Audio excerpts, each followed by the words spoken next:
ધોરણ 11 વિષય સંસ્કૃત પાઠ 16 રજુહુ ભસ્મ ભવત્વેતિ દોરડું ભસ્મ બની જાઓ.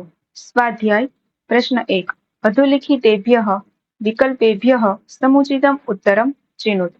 1 અહમ ખાલી જગ્યા રૂપ્યકાણામ સહસ્ત્રમ દાસ્યામિ. જવાબ છે ઘ તસ્મે.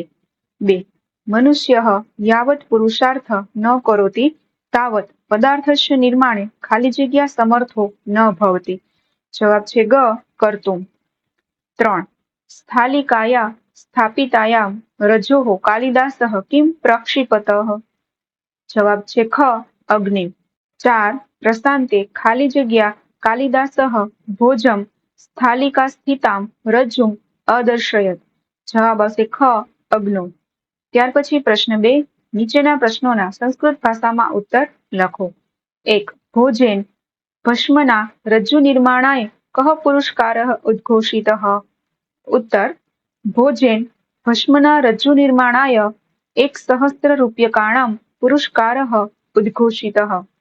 2 ભોજઃ કાલિદાસાય કિમ ન્યવેદયત. ઉત્તર ભોજઃ કાલિદાસાય ન્યવેદત ભવાનેવ સાધયતુ ભસ્મના રજ્જુઃ ઇતિ. 3 કાલિદાસેન રજ્જુઃ કુત્ર સ્થાપિતા. ઉત્તર કાલિદાસેન રજ્જુઃ સ્થાલિકાયામ સ્થાપિતા.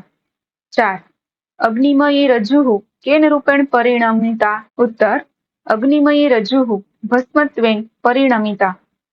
ત્યાર પછી પ્રશ્ન 3 નીચેના પ્રશ્નોના માતૃભાષામાં ઉત્તર લખો. 1 એકવાર ભોજે જનસભામાં શી જાહેરાત કરી. ઉત્તર એકવાર ભોજે જનસભામાં જાહેરાત કરી કે જે કોઈ પણ માણસ રાખ વડે દોરડું બનાવીને મને આપશે તેને હું 1,000 રૂપિયાનો પુરસ્કાર આપીશ. 2 કોઈ પદાર્થના નિર્માણ માટે કઈ કઈ વસ્તુઓની જરૂર પડે છે. ઉત્તર કોઈ પદાર્થના નિર્માણ માટે આ 3 વસ્તુઓની જરૂર પડે છે. 1 પદાર્થો, 2 પદ્ધતિની સમજ અને 3 પુરુષાર્થ. 3 લોકોએ રાખનું દોરડું બનાવવા કયા પદાર્થો એકઠા કર્યા. પછી શું કર્યું. ઉત્તર લોકોએ રાખનું દોરડું બનાવવા રાખ, પાણી વગેરે પદાર્થો એકઠા કર્યા. પછી ઘઉંના લોટ વડે રોટલી બનાવવા માટે જે રીત જાણવામાં આવેલી છે તે રીતે જોરદાર પુરુષાર્થ કર્યો. 4 દિવસના અંતે રાજા ભોજ નિરાશ કેમ થયા. ઉત્તર ઘઉંના લોટ વડે રોટલી બનાવવાની જે રીત લોકોએ જાણેલી છે તે રીતે તેઓ રાખ વડે દોરડું બનાવવા ખૂબ જોરદાર પ્રયત્ન કરવા લાગ્યા, પણ પાણીથી ભીની થયેલી રાખ દોરડાનું રૂપ આપતી વખતે વેરવિખેર થઈ જતા દોરડું બનતું ન હતું. તેથી આખો દિવસ નકામો ગયો.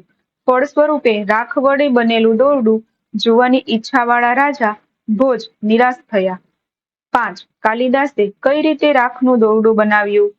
ઉત્તર કાલિદાસે એક દોરડું લાવીને થાળીમાં રાખ્યું અને પછી તે દોરડા પર અગ્નિ નાખ્યો. થાળીમાં રાખેલું દોરડું જેમ જેમ અગ્નિમય બન્યું તેમ તેમ રાખના રૂપમાં ફેરવાઈ ગયું. આ રીતે કાલિદાસે રાખનું દોરડું બનાવ્યું. ત્યાર પછી પ્રશ્ન 4 સમીક્ષાત્મક નોંધ લખો. 1 રાખનું દોરડું બનાવવાના લોકોના પ્રયત્નો. ઉત્તર મહાકવિ બલ્લાલકૃત ભોજ પ્રબંધમાંથી ઉદ્ધૃત કરવામાં આવેલ રજુહુ ભસ્મ ભવિત્વિતિ નામની કથામાં રાખનું દોરડું બનાવવાના લોકોના પ્રયત્નોનો ઉલ્લેખ આવે છે. કોઈ પણ નવી વસ્તુ બનાવવા માટે પદાર્થો બનાવવા માટેની પદ્ધતિનું જ્ઞાન અને બનાવવાની મહેનત આ 3ની આવશ્યકતા રહે છે. બધા નગરવાસીઓ ઘઉંના લોટ વડે રોટલી બનાવવાની જે પદ્ધતિના જાણકાર હતા તે રીતે રાખનું દોરડું બનાવવા માટે જોરદાર કોશિશ કરવા લાગ્યા. બહુ પ્રયત્ન કરવા છતાં રાખ દોરડાનું સ્વરૂપ ધારણ કરતી ન હતી. તેના ફળ સ્વરૂપે રાખ વડે બનેલું દોરડું જોવાની રાજા ભોજની ઈચ્છા હતાશામાં પરિણમી. 2 રાખનું દોરડું બનાવવાની કાલિદાસે પ્રયોજેલી યુક્તિ. ઉત્તર લોકોએ રાખનું દોરડું બનાવવાની જે કોશિશો કરી તેમાં તેમને અસફળતા મળી. તેનાથી રાજા ભોજને હતાશ થવું પડ્યું. પછી ભોજે કાલિદાસને નિવેદન કર્યું કે તમે જ રાખનું દોરડું બનાવી આપો. કાલિદાસ તરત જ દોરડું બનાવવા પ્રયત્નશીલ બન્યા. પહેલા તેઓ એક દોરડું લાવ્યા અને તેને એક થાળીમાં રાખ્યું. ત્યારબાદ કાલિદાસે દોરડા ઉપર અગ્નિ નાખ્યો. થાળીમાં રહેલ દોરડું જેમ જેમ આગ પકડતું ગયું તેમ તેમ રાખ રૂપે ફેરવાતું ગયું.